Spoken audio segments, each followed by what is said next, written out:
Set करवा रहे होंगे, लेकिन जनता भी बिहार की सेट है।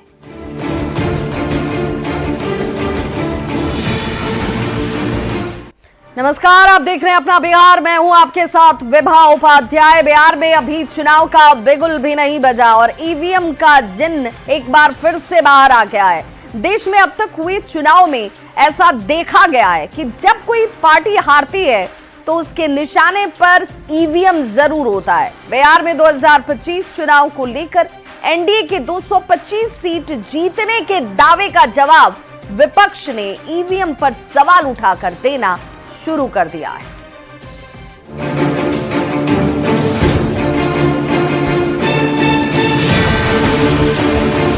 हाँ, तो मशीन सेट कर रहे होंगे, सेट करवा रहे होंगे, लेकिन जनता भी बिहार की सेट है।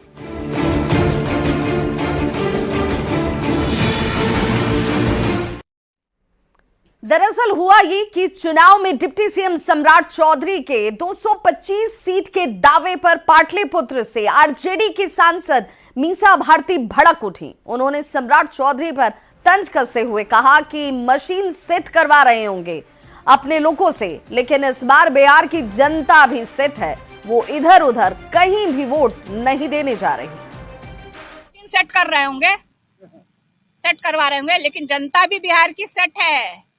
वो इधर उधर कहीं वोट नहीं देने जा रही है। वो सारा वोट इंडिया गठबंधन के प्रत्याशियों को जिताने का काम करेगी। तो देखा आपने कि मीसा भारती कह रही हैं कि भाई सम्राट चौधरी चाहे कुछ भी दावा कर लें, लेकिन इंडिया गठबंधन के पक्ष में बिहार की जनता जो है वो अपना मन बना चुकी है। वो पूरी तरह से सेट है, वो इधर उधर नहीं होने वाली है। आपको एक एक करके बताते हैं कि आखिर विपक्ष चुनाव आते ही ईवीएम पर क्यों इतना हमलावर हो जाता है और क्या सवाल उठाता है। किसी खास पार्टी के पक्ष में प्रोग्राम किया जाता है, ये सवाल जो है वो सीधे तौर पर इंडी गठबंधन की तरफ से इस वक्त खड़े किए जा रहे हैं और विपक्ष की तरफ से हर बार और अमूमन ये होता रहा है। वोट ट्रांसफर के लिए प्रोग्राम किया जा सकता है, जो वोट दिए जाते हैं उसे ट्रांसफर कैसे कर दिया जाए, डिस्प्ले यूनिट के जरिए हैक किया जा सकता है, कई वोट धोखाधड़ी से दर्ज किए जा सकते हैं, वोटिंग के समय ईवीएम खराब हो सकती है, हैक कर रिजल्ट के समय वोट को बदला भी जा सकता है। ये वो तमाम तर्क हैं जो इस वक्त दिए जा रहे हैं और हर बार चुनाव में जो पार्टी हारती है उसकी तरफ से ईवीएम के ऊपर ठीकरा फोड़ा जाना शुरू कर दिया जाता है। दिल्ली चुनाव की घोषणा के समय मुख्य निर्वाचन आयुक्त राजीव कुमार की तरफ से ईवीएम पर उठने वाले सवालों के एक एक कर सभी जवाब दिए गए थे। गिनती के लिए अचूक उपकरण, किसी खामी से कोई सबूत अगर आपके पास है तो दिखाइए। हालांकि हमें तो कोई सबूत दिखे नहीं, ये उनका सीधे तौर पर कहना था। वायरस या बग आने का सवाल ही पैदा नहीं होता है।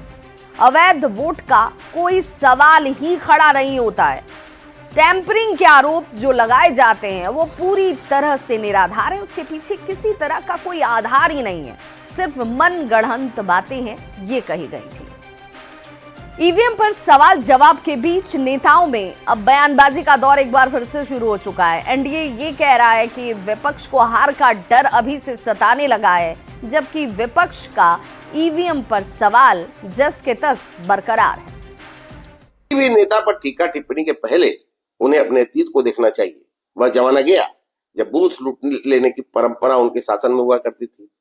डर से वोटर मतदान केंद्रों को नहीं जाते थे। बिहार में सुशासन है और एनडीए के शासन में अब यह सब सपनों की बात हो गई है। इसलिए ईवीएम पर प्रश्न उनकी थोथी दलील के अलावा कुछ नहीं बनी है। उसके बाद से इस मामले में जो भी सवाल विपक्षी दलों के द्वारा खड़े किए जा रहे हैं, उन सवालों का जवाब केंद्र सरकार के स्तर से नहीं दिया जा रहा। केंद्र सरकार को बताना चाहिए कि जब नरेंद्र मोदी ने स्वयं ईवीएम की विश्वसनीयता पर सवाल खड़ा किए थे, सहित अन्य सभी संवैधानिक संस्थाओं पर सवाल खड़ा करते रहने का लंबा इतिहास है, लेकिन फिर भी विपक्ष के लोग संवैधानिक संस्थाओं पर सवाल खड़ा करते रहते हैं और जहां जीत जाते हैं वहां मुख्यमंत्री का पद ग्रहण कर लेते हैं। इससे इनकी हार और इससे इनकी दुर्दशा और कुछ ज्यादा नहीं हो सकता। ईवीएम पे जो सवाल उठ रहा है वो पहली बार नहीं है। और कहीं ना कहीं ईवीएम पे सवाल उठ रहा है तो साक्ष्य मिल रहा है तभी ना। कई मौकों पर हमने देखा है कि ईवीएम बाहरी आदमी के हाथों में पाया गया है जो अधिकृत लोग नहीं है, तो आखिर ईवीएम से खेला तो हो ही रहा है। बिहार में एनडीए पूरी तरह से इंटैक्ट है, एकजुट है और सीएम नीतीश कुमार के नेतृत्व में विधानसभा चुनाव प्रचंड बहुमत के साथ जीतेगा। ये कहना है बिहार बीजेपी के अध्यक्ष दिलीप जायसवाल का। आरा के रमना मैदान में आयोजित एनडीए कार्यकर्ता सम्मेलन में दिलीप जायसवाल ने कहा कि वो लालू प्रसाद के फादर ऑफ क्राइम के अपने बयान पर अब भी कायम है। ये इस बात को बताता है कि एनडीए घटक दल बहुत ही मजबूती और चट्टानी एकता के साथ आने वाले राजनीति के अपना चुनौती मानते हुए और 2025 में इतिहास रचने जा रहा है। क्या लगता है फेस नीतीश कुमार ही होंगे, भाजपा डबल इंजन की सरकार लड़ेगी या फिर? नहीं, हम लोगों ने तो स्पष्ट कहा कि नीतीश कुमार के नेतृत्व में माननीय नरेंद्र मोदी जी का जो बिहार के लिए विशेष अगाध प्रेम है और जिस तरह से डबल इंजन की सरकार चल रही है, तो अपने आप में ये जो है हम लोग का स्पष्ट है सारा चीज़। सर, आपके फादर ऑफ क्राइम के बयान पर बवाल मचा हुआ है। आरजेडी और विपक्ष ने पलटवार किया है कि भाजपा के लोग क्राइम के जनक हैं, उन लोगों को नोबेल पुरस्कार और पद्मश्री देना चाहिए। चलिए, अब उनका काम है बोलना, वाजिब है कि मिर्ची तो लगेगा। जब जले पर आप नमक छिड़किए तो थोड़ा दर्द तो होता है। तो जनक उनको आपने कहा था? एकदम, इस बिहार के अंदर अगर अपराध को किसी ने जन्म दिया है तो ये यही लोग हैं, 2005 के पहले शासन करने वाले लोग हैं।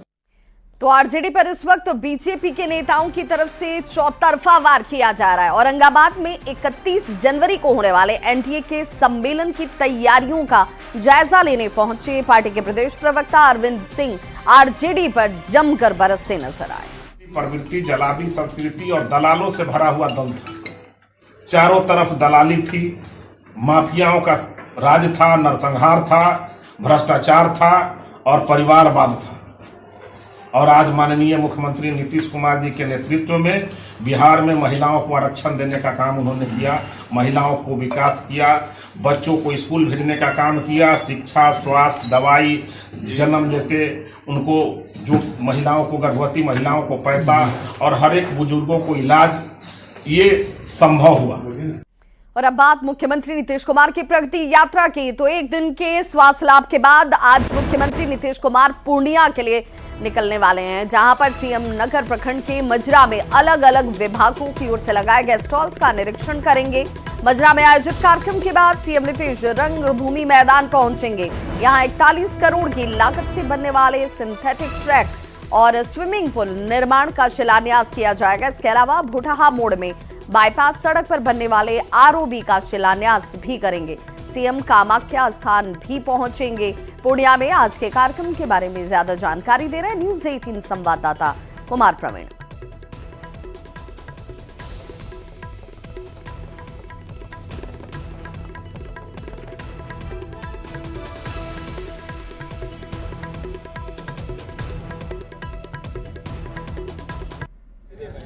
मुख्यमंत्री नीतीश कुमार आज पूर्णिया के कामाख्या स्थान आएंगे और सबसे पहले कामाख्या स्थान में किसी मंदिर में पूजा अर्चना करेंगे। इसके बाद यहाँ पर कई योजनाओं का उद्घाटन और शिलान्यास करेंगे। यहाँ जीविका दीदियों के से बात करेंगे। इसके अलावा सरकार के द्वारा लगाए गए स्टॉल का भी निरीक्षण करेंगे। और आप देख सकते हैं कि यहाँ पर सुरक्षा की पुख्ता व्यवस्था की गई है। सीएम सिक्योरिटी के अलावे लगभग 1000 जवान को पूरी सुरक्षा में लगाया गया है। मुख्यमंत्री यहाँ पर कई योजनाओं के उद्घाटन शिलान्यास के अलावा जल जीवन हरियाली का अवलोकन करेंगे। इसके बाद यहाँ से फिर भुटहा मोड़ जाएंगे और भुटहा मोड़ में भी नए बाईपास का अवलोकन करेंगे। फिर रंगभूमि मैदान जाएंगे, खिलाड़ियों के साथ संवाद भी करेंगे। फिर समाहरणालय में जाकर वहाँ पे सभागार का उद्घाटन करेंगे और वहाँ पे अधिकारियों के साथ बैठक भी करेंगे। मुख्यमंत्री पूर्णिया में लगभग 500 करोड़ की योजनाओं का उद्घाटन और शिलान्यास करेंगे। और आप देख सकते हैं कि मुख्यमंत्री के आगमन को लेकर यहां पर कामाख्या स्थान में तैयारी मुकम्मल की जा चुकी है। कुमार प्रवीण, न्यूज़ 18 पूर्णिया। और देश की राजधानी दिल्ली से बड़ी खबर, जहां के बुराड़ी इलाके में एक बार 4 मंजिला इमारत के गिरने से एक बड़ा हादसा हुआ है। मलबे में दबने से अब तक 2 लोगों की मौत हो चुकी है। जो जानकारी इस वक्त सामने आ रही है, मृतकों में एक 7 साल की बच्ची राधिका है, जबकि 17 साल की साधना का नाम भी सामने आ रहा है। इमारत के मलबे से अब तक 13 लोगों को सुरक्षित बाहर निकाला गया, जिनका इलाज इस वक्त चल रहा है।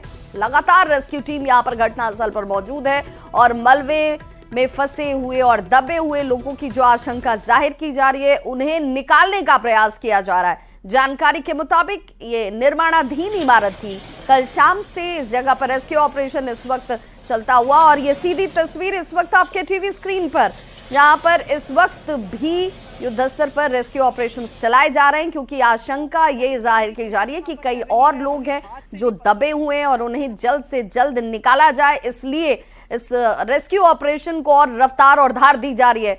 हमारे साथ इस वक्त सीधे ग्राउंड जीरो से संवाददाता प्रियंका जुड़ रही हैं। प्रियंका, तस्वीरों के जरिए दिखाई और जरा रेस्क्यू टीम से क्या आपकी बातचीत हो पाई? कितना और वक्त लग सकता है मलबे के? अगर संभावना भी है, आशंका भी है कि कोई अगर दबा हुआ है तो उसे निकाल लिया जाए। सर आप उन्हें छोड़ दीजिए सर।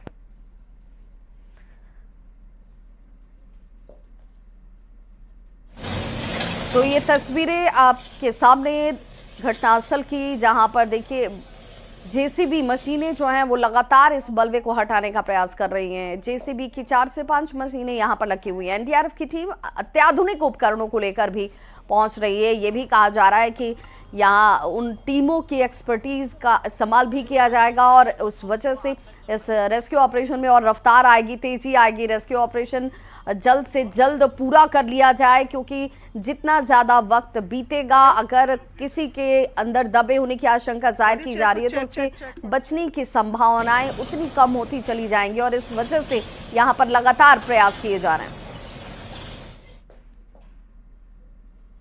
उनको और तेजी से करने के लिए मशीनें आई गई हैं और ये कटर्स आए हैं जिनसे मलबा को काटने का, ये जो पिलर्स हैं, जो रूफ फ्लोर्स बने हुए थे वो जो ढह गए हैं, उनको काटने का काम तेजी से किया जा सकेगा।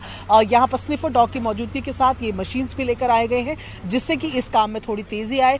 कल से लेकर अब तक ये राहत और बचाव का जो काम है वो लगातार चल रहा है और जो लोग रेस्क्यू हुए हैं, 13 लोगों को रेस्क्यू किया गया है और 2 लोगों की मौत जो है वो बताई जा रही है। और ऐसे में अब पूरा प्रशासन, पूरा तंत्र इस चीज पर जानने में लगा हुआ है कि ये जो मलबा अभी दिख रहा है, क्या इसके नीचे भी लोग दबे हो सकते हैं, और इसीलिए स्निफर डॉग्स को भी यहाँ पर लेकर आया गया है, जिससे वो स्निफ कर सूंघ कर ये बता सके कि क्या कोई यहाँ पर किसी डायरेक्शन में खोदने की या मलबे को चेक करने की जरूरत है जहाँ पर किसी के दबे होने की आशंका हो सकती है। लगातार ये बचाव कार्य, राहत कार्य यहाँ पर लगातार चल रहा है। तो देखिए, ये वो तस्वीर है जहां पर अब ये कहा जा रहा है कि जो एनडीआरएफ की टीम का इंतजार किया जा रहा था, वो टीम भी अब पहुंच चुकी है। तस्वीरों में आप उन्हें देख पा रहे होंगे और अब उन अत्याधुनिक मशीनों के जरिए यहां पर अब सरिया को काटकर मलबे को जल्द से जल्द हटाने का प्रयास जो है वो शुरू कर दिया गया है, क्योंकि आसपास जो लोग हैं उन लोगों का कहना है कि ये निर्माणाधीन बिल्डिंग थी और इसमें कई परिवार मजदूर जो हैं वो रह रहे थे।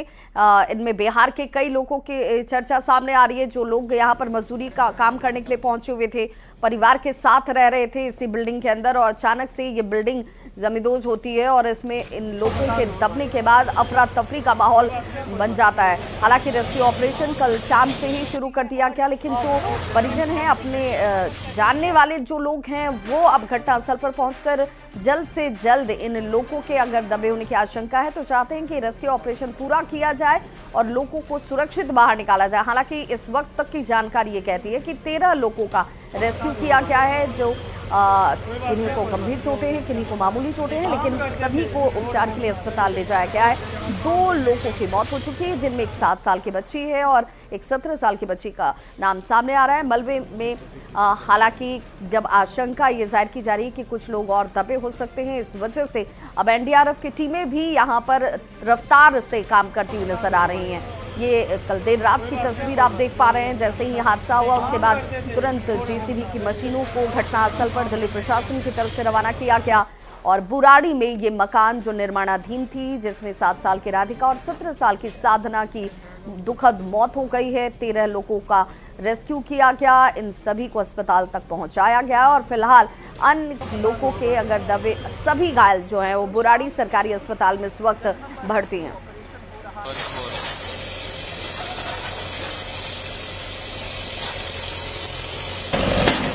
और बड़ी खबर बगहा से आ रही है, जहां पर वन विभाग से नाराज ग्रामीण जो हैं सड़क पर उतरकर हंगामा कर रहे हैं। वाल्मीकि टाइगर रिजर्व के मदनपुर वन क्षेत्र के मदनपुर चेक पोस्ट पर सैकड़ों की संख्या में पहुंचे लोगों ने यह आरोप लगाया कि गांव की महिलाओं के साथ वन कर्मियों ने मारपीट की है। जंगल में जरूरी कार्य के दौरान गई महिलाओं से वन कर्मियों ने मारपीट की।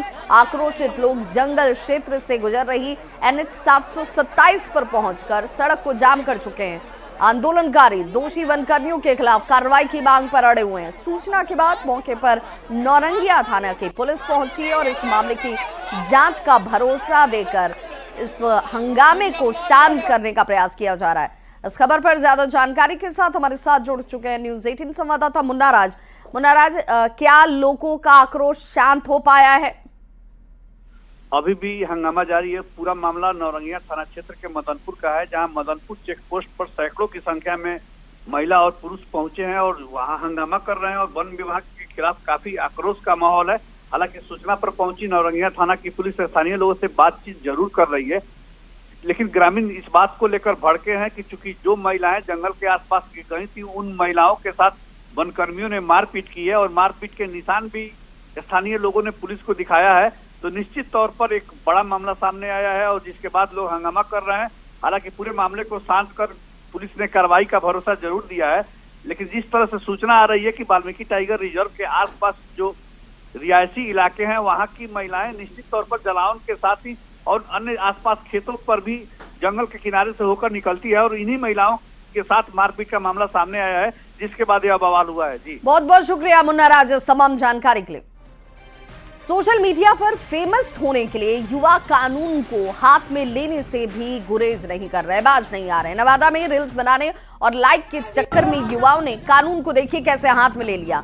हिसुआ के प्रोफेसर कॉलोनी निवासी छोटू चौधरी पर यह आरोप है कि उसने दलित बस्ती में जाकर वीडियो बनाया। इस दौरान उसने कई लोगों को बेरहमी से पीटा और गालियां दी। छोटू चौधरी का ये वीडियो तेजी से इस वक्त वायरल हो रहा है। SC/ST थाने में 10 अज्ञात युवकों के खिलाफ बेरहमी से मारपीट लेकर लिखित शिकायत दर्ज कराई गई है। बातचीत में युवक ने सोशल मीडिया पर फेमस होने के लिए इस तरह का वीडियो वायरल करने की बात कही। तो देखिए रील बनाने की सनक लोगों के सिर पर किस कदर सवार है। हथियार के साथ रील बनाना अब आपको कितनी बड़ी मुसीबत में डाल सकता है, ये खबर आपको जरूर देखनी चाहिए। पटना के दानापुर पुलिस ने अब इन दिनों हथियार के साथ रील बनाने वालों पर नकेल कसने के लिए एक जांच टीम का गठन कर दिया है। हाल में एक वीडियो सोशल मीडिया पर बेहद तेजी से वायरल हो रहा है। वीडियो में देखिए कैसे कुछ युवक जो है हथियार लहराते नजर आ रहे हैं, फायरिंग की जा रही है और इस वीडियो की जांच के लिए गठित कर दिया गया है टीम का और हथियार लहराने वालों की गिरफ्तारी भी जल्द की जाएगी। और बड़ी खबर इस वक्त आ रही है TRE-3 से जुड़ी हुई। जी हां, TRE-3 में CTET का मार्क्स मामला ये पूरा, जिसमें 82 नंबर वालों की नहीं हो पा रही है काउंसलिंग। अब देखिए जिनका चयन भी BPSC से हो गया, उसके बावजूद क्या वो नौकरी मिल पाएगी, वो शिक्षक बन पाएंगे, इस पर संशय वाली स्थिति है। 82 नंबर वालों की भी काउंसलिंग नहीं हो पा रही। अभ्यर्थियों ने शिक्षा विभाग से गुहार लगाई है। कुछ जिलों में 82 पर मिल रही है अनुमति, तो कहीं पर रोक दी जा रही है। 82 और 82.5 मार्क्स को लेकर सभी जिला कंफ्यूज्ड हैं अभी। और हमारे साथ संवाददाता रजनीश जुड़ चुके हैं। रजनीश, आखिर ये कंफ्यूजन क्यों है? पहले तो ये सफल हैं, तो फिर इसमें कंफ्यूजन क्यों, और अब मार्क्स बीच में कहां से आ गया? बिल्कुल, देखिए CTET 82 नंबर वाले जो है, जहां भी बिहार में काउंसलिंग कराने पहुंच रहे हैं, कल से ही 6 to 8 की काउंसलिंग शुरू हुई है और ऐसे में 82 नंबर जिनको है उनकी काउंसलिंग नहीं कराई जाए। कुछ जिले ऐसे हैं जहां पर काउंसलिंग हो रही है, लेकिन कुछ जिले ऐसे हैं जहां पर काउंसलिंग से रोका जा रहा है। और निश्चित रूप से तमाम जो अभ्यर्थी हैं वो शिक्षा विभाग से लगातार गुहार लगा रहे हैं। NCTE की तरफ से जो गाइडलाइन जारी किया गया था उसमें 82 में वैलिड बताया गया, लेकिन शिक्षा विभाग की तरफ से स्पष्ट गाइडलाइन जारी नहीं होने की वजह से ऐसे अभ्यर्थी जो 82 नंबर लाए हैं सीटेट में उनको बाहर किया जा रहा है। और हालांकि हाईकोर्ट का हवाला दिया जा रहा है, कई स्टेट के हाईकोर्ट की तरफ से फैसला आया है 82 और 82.5 पर जो है लगातार सस्पेंशन है। ऐसे में बीपीएससी से चयन हो जाने के बाद भी वैसे अभ्यर्थी लगातार सफर कर रहे हैं। राजधानी पटना समेत तमाम जिलों में जो काउंसलिंग सेंटर है वहां पर 82 नंबर वालों को रोका जा रहा है। तो शिक्षा विभाग को ये जानकारी मिल गई है, हालांकि अब तक कोई गाइडलाइन जारी नहीं किया गया है। तो कहीं ना कहीं नौकरी जाने का डर सता रहा है। जब चयन हो गया है तब जाकर 82 नंबर वालों को यानी अब ये कंफ्यूजन बीपीएससी की तरफ से ही दूर किया जाएगा और इसके लिए इन अभ्यर्थियों को इंतजार करना होगा। बहुत बहुत शुक्रिया रजनीश इस तमाम जानकारी के लिए। इस बुलेटिन में बस इतना ही।